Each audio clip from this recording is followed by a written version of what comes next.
نحمده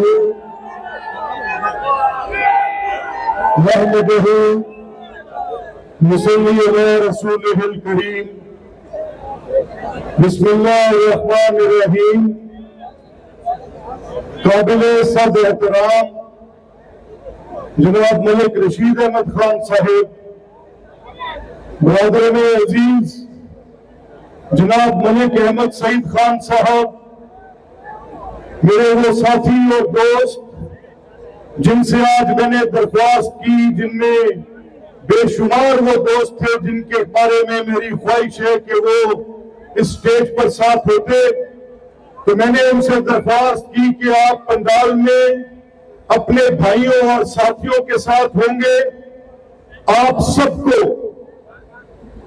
میرا سلام پہنچے جو اس شدید گرمی کے موسم میں بھی یہاں پر موجود ہیں.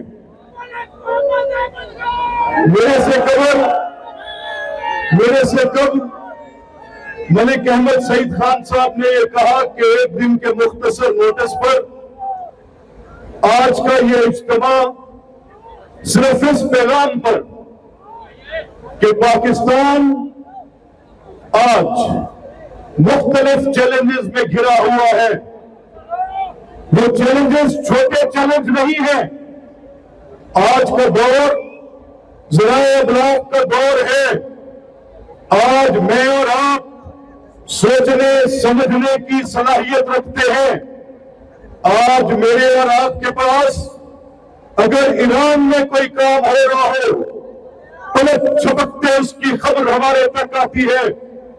اگر امریکہ میں صدر ٹرمپ کوئی فیصلہ کرتا ہے تو چند لمحوں میں وہ خبر ہمارے تک آتی ہے.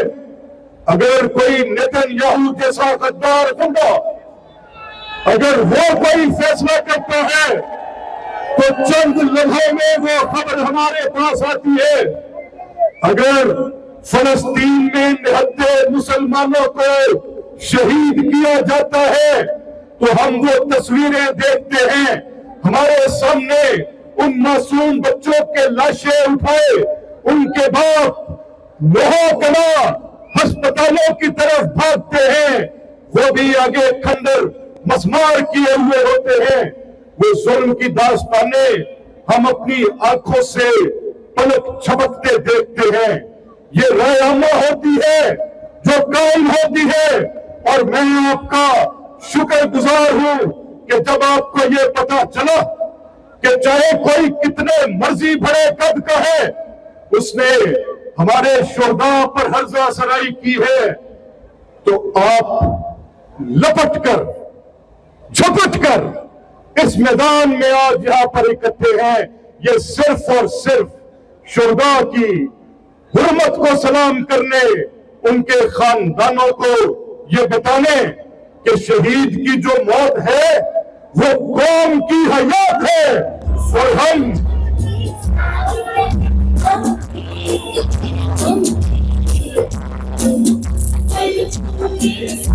اور ہم یہ ہرزہ سرائی چاہے کوئی عمران خان کرے بالکل قبول نہیں کریں گے.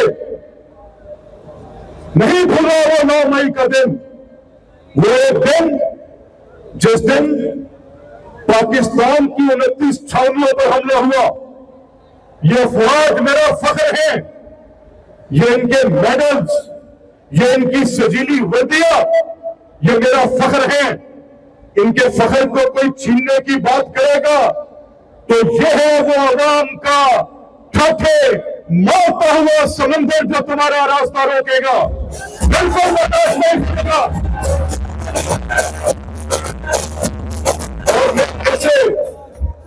اور میں کیسے فخر سے سر بلند کرتا ہوں. 10 مئی بھی میرے حافظے میں ہے. 10 مئی اسے چند روز قبل میں ڈگمگایا پھرتا تھا جس دن ہندوستان نے ایک میزائل مارا، نہتے نمازیوں کو شہید کیا، مسجد کو شہید کیا، عورتوں اور بچوں کو شہید کیا. صرف مرید کے میں نہیں، بھاولپور میں آیا اور بہانہ کیا لگایا کہ میرے ملک میں دہشت گردی کے پیچھے پاکستان کا ہاتھ ہے.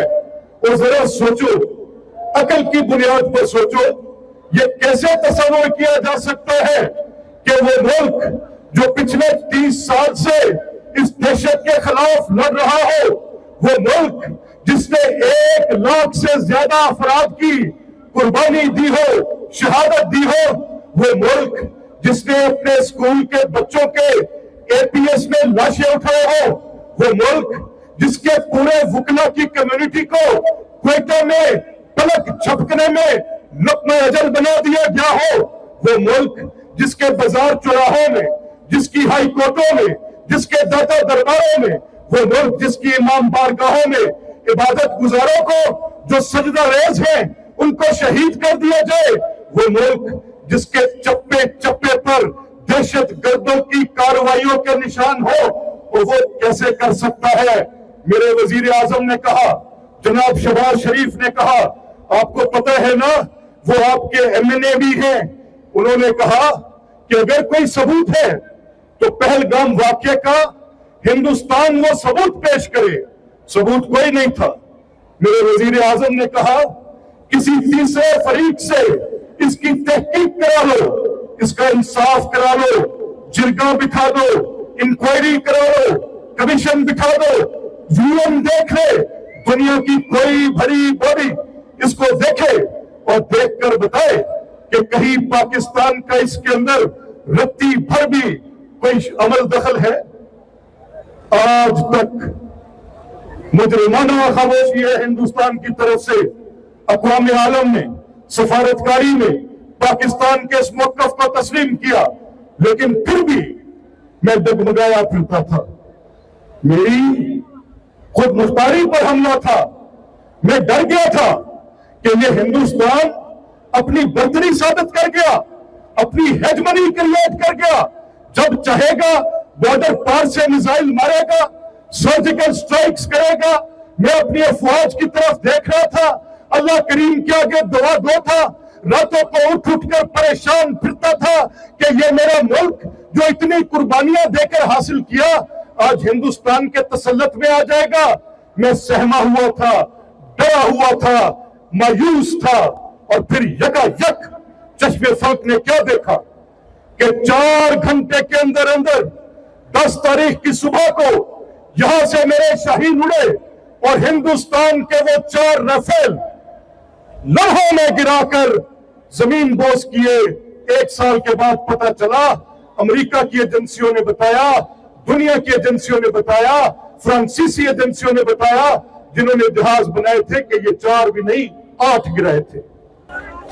جو میرا سر فخر سے بلند کرے، جو میرا سر فخر سے بلند کرے، میں اس کو تکریم کی نظر سے نہ دیکھوں، اور وہ شہداء جو بارڈر پر اپنی جانوں کا نذرانہ پیش کریں، میں اپنا تن من دھن ان پر قربان کروں، اس فیلڈ مارشل پر جو ہندوستان کو ناکو چنے چبوئے، جو ہندوستان کو شکست فاش دے، اس وزیر اعظم کو جو سفارتی محاذ پر ہندوستان کو دھول چٹائے۔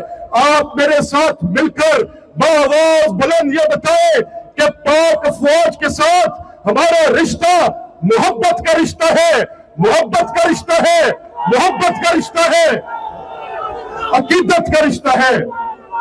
سو جب کچھ کہنا ہے ذرا سنبھال کے بات کرو۔ میں آج آپ کو ایک قصہ بھی سناؤں گا، ذرا بات کو سمجھنا۔ جو بڑے بوڑھے ہیں وہ تو جانتے ہیں، جو نوجوان ہیں وہ میری بات سنیں۔ یہ 2002 کا دور ہے، میں بھی صوبائی اسمبلی کا رکن تھا، میں اس جگہ پر موجود تھا جہاں پر یہ کہا گیا کہ صدر مشرف کو وردی میں منتخب کرنا ہے۔ بڑی مخالفت بھی تھی، بڑی موافقت بھی تھی۔ جناب پرویز الہی کہتے تھے 10 بار کریں گے۔ مسئلہ پارلیمنٹ کے ووٹ پر تھا، اکثریت مولانا فضل الرحمان صاحب کے ہاتھ میں تھی کہ وہ کیا فیصلہ کرتے ہیں، اور صرف متحدہ مجلس عمل کی حکومت خیبر پختونخوا میں رکھنے کے لیے باوردی صدر منتخب کرنے کا ووٹ دیا، LFO کو ووٹ دیا۔ تو فوج کی سیاست میں کردار پر وہ بات کرے جس کے ماتھے کے اوپر یہ کلنک نہ ہو۔ جس کے ماتھے کے اوپر یہ دھبا نہ ہو۔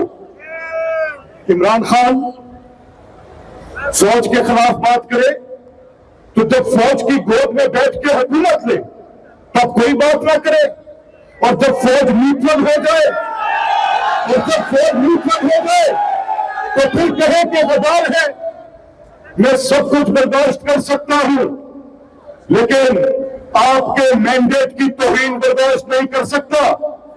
یہ آپ دیکھیں، یہ ہزاروں کی تعداد میں ایک دن کی کال پر یہ لوگ بتا رہے ہیں کہ یہاں پر کوئی کسی سے بھیک مانگ کر منتخب نہیں ہوا، ان کے ووٹوں کی طاقت سے ہی ہے۔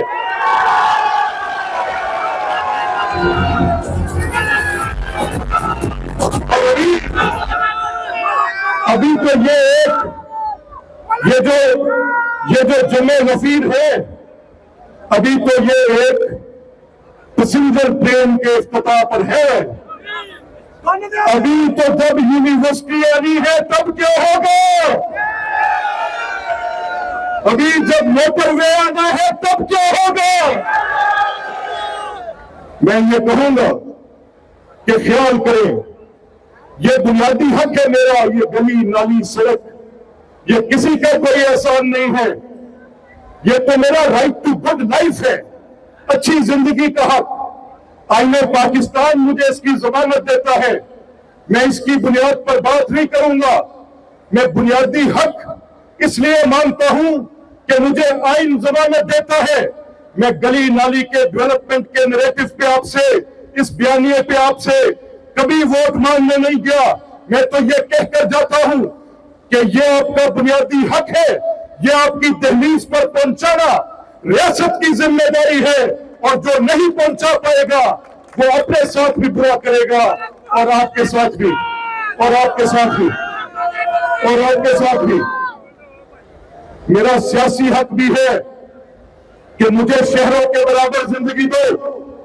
مریم نواز صاحبہ جیسے شہباز صاحب نے اپنی سفارتکاری کے ساتھ اقوام عالم میں میرا سر بلند کیا، آج میرے سیاسی حقوق، رائٹ ٹو گڈ لائف، میرے بنیادی حقوق، اچھی زندگی کا حق، یہ صاف دیہات پروگرام جیسے منشور لے کر جب آپ باہر نکلی ہیں، مجھے لگتا ہے کہ مجھے انسان تسلیم کر لیا۔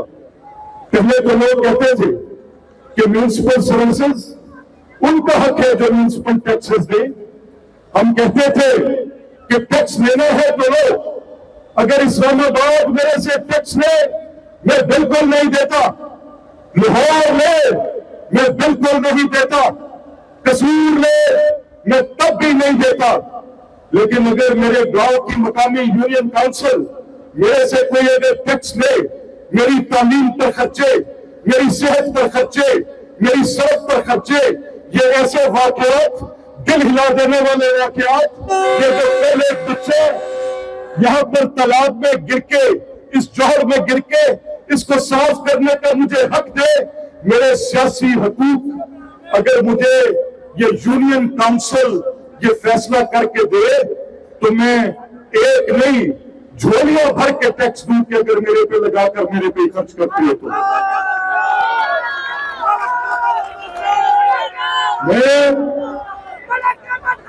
میں آپ کو دو مبارکباد بھی دینا چاہتا ہوں۔ آپ کے شہر کھڑیوں میں وزیر اعلیٰ صاحبہ نے 340 کروڑ کا منصوبہ دیا ہے۔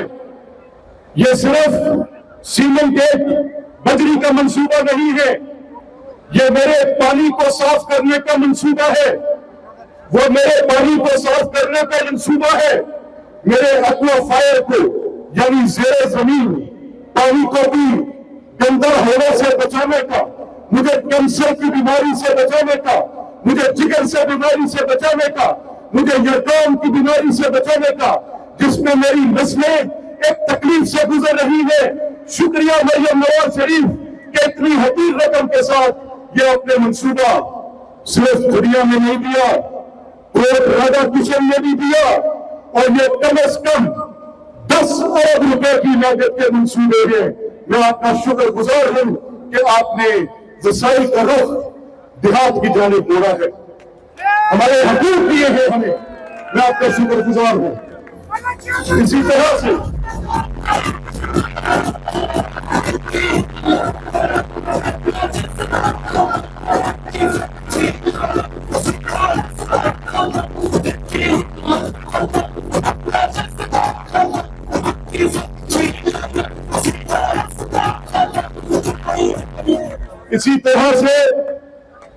میں نے آپ سے کہا تھا کہ میں ایک قصہ بھی سناؤں گا. آپ کو یاد ہوگا کہ جب عدالتیں تقسیم تھی 5 جج بیٹھے تھے. جب پارلیمنٹ پر حملہ تھا گماشتے علی زیدی مراد سعید بیٹھے تھے. پارلیمنٹ کو مطلوب کر رہے تھے. جہاں پر ٹیکس لگنا ہے, جہاں پر بجٹ پاس ہونا ہے, جہاں پر میری صحت کیسی ہوگی, میری تعلیم کیسی ہوگی, میری زندگی کیسے گزرے گی, اس کو دنگے فساد کی نظر کرنے کے لیے اپنے اس لیڈر کی ہدایت پر پارلیمنٹ کو مطلوب کر رہے تھے. عدالت کے خلاف سازش, ریاست کے خلاف سازش, پارلیمنٹ کے خلاف سازش, افواج پہ حملے کر رہے تھے. یہ سب آپ کو یاد ہے. آج مجھے کہتے ہیں سیاسی قیدی ہیں. او بھائی, آپ کا گھر جلانا, آپ کے گھر کو آگ لگانا, مسجد کو شہید کرنا, قرآن کریم کو شہید کرنا, پاکستان کے جھنڈے کو جلانا, پاک فوج کی وردی کو جلانا, شہداء کے مجسموں کی بے حرمتی کرنا, افواج پاکستان کی 29 انسٹالیشن پر حملے کرنا, یہ آپ کا سیاسی حق ہے؟ کیا آپ اس کو سیاسی حق مانتے ہیں؟ دو آواز بلند بتائیں اور اونچی بتائیں. وہ جو پیچھے بیٹھے ہیں وہ بھی بتائیں. اور یہ ظلم ہے, ظلم کسے مارے بندے کی چکی سار دیو. مجھے آپ کی گرمی کا احساس ہے. میں تو بہت اور بھی منڈی کرنا چاہتا ہوں. اگر آپ اجازت دیتے ہیں تو چند جملے بول دیتا ہوں. پیچھے سے بتائیں گا, اگر آپ اجازت دیتے ہیں تو. اب آپ مجھے یہ بتائیں, چپاٹو بھیج گیا. اب آپ مجھے یہ بتائیں کہ آج دنیا میں جو جنگ ہو رہی ہے امریکہ اور ایران کی, اس جنگ کے بارے میں کس کس نے سنا؟ ہاتھ اٹھائے, ہاتھ اٹھا کر بتائے. اب میں نے ایک سوال کرنا ہے کہ اس جنگ کو کس نے روکا تھا؟ نام بتائیں, اونچی بتائیں, اور اونچی بتائیں, اور اونچی بتائیں. جو دنیا میں امن قائم کر رہا ہے اس کی طرف بھول کر کے یہ ہرزہ سرائی, جس کی بات دنیا کی سپر پاور مان رہی ہے, اس پر یہ الزام تراشی, جو ایران جیسے برادر ملک کے ساتھ اس موقف پر ڈٹ کے کھڑا ہے کہ ملک میں امن قائم ہونا چاہیے, دنیا میں امن قائم ہونا چاہیے. اور اگر یہ جنگ رکتی نہ, آج تیل کی قیمت 1000 روپے سے تجاوز کر چکی ہوتی. اگر یہ جنگ رکتی نہ تو یہ تیل کی قیمت میری اور آپ کی پہنچ سے تو پہلے ہی باہر ہے, کوئی شک نہیں. ہم اس قابل نہ ہوتے. شکریہ جناب وزیر اعظم, شکریہ جناب فیلڈ مارشل. اب پھر یہ آگ بھڑکی ہے, دنیا کی نظریں آپ کی طرف ہیں. یہ پھر آگ بھڑکی ہے, دنیا کی نظریں آپ کی طرف ہیں. میری آپ سے درخواست ہے, اگر یہ اجتماع میں آپ کو دکھا سکوں, یہ صرف ایک محلے کا یعنی ایک حلقے کا, 2 حلقوں کا, ایک دن کا اکٹھ ہے.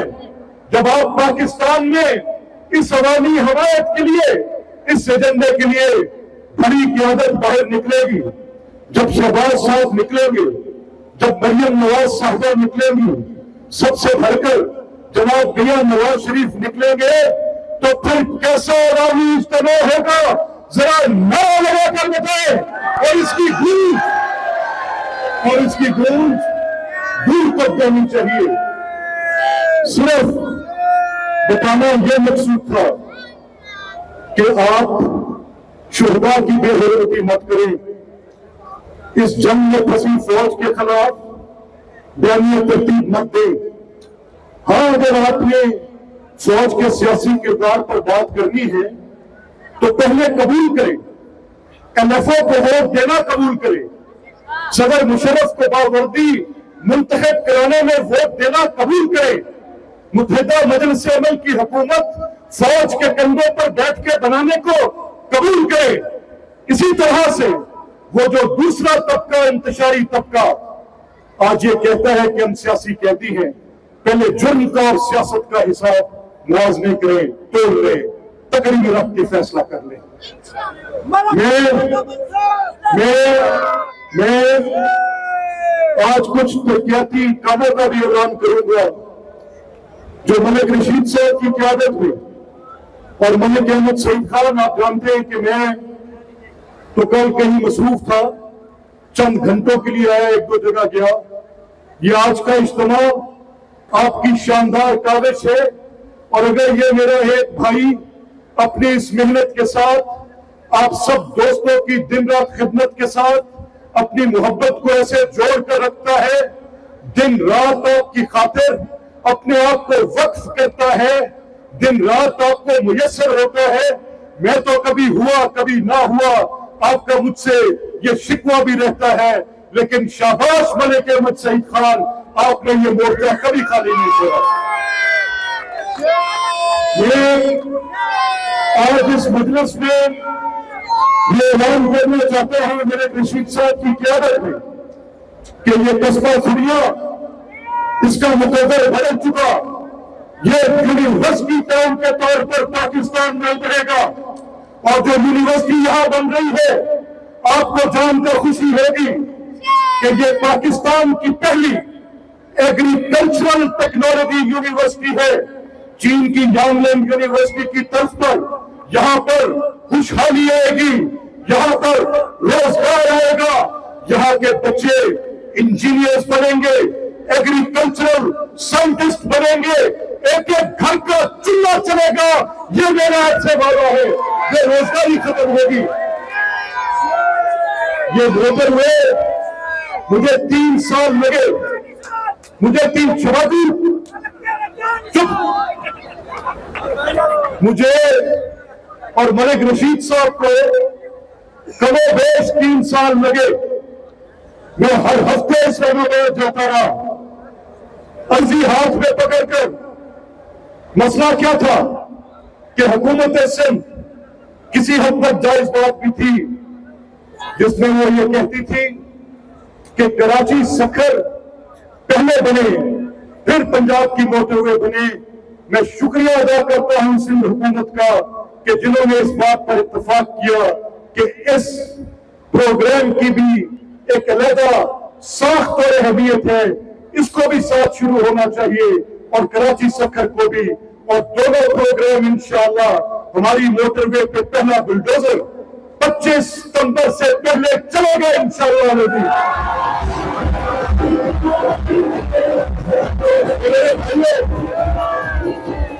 وہ خبر ہمارے پاس آتی ہے، اگر فلسطین میں نہتے مسلمانوں کو شہید کیا جاتا ہے تو ہم وہ تصویریں دیکھتے ہیں، ہمارے سامنے ان معصوم بچوں کے لاشیں اٹھائے ان کے باپ نوحہ کنا ہسپتالوں کی طرف بھاگتے ہیں، وہ بھی آگے کھنڈر مسمار کیے ہوئے ہوتے ہیں۔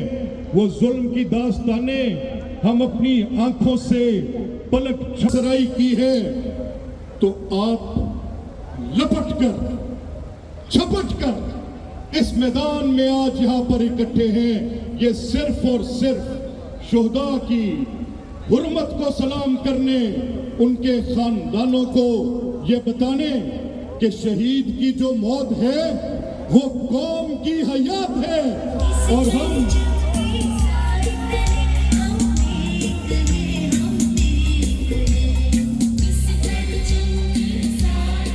یہ ہرزہ سرائی چاہے کوئی عمران خان کرے،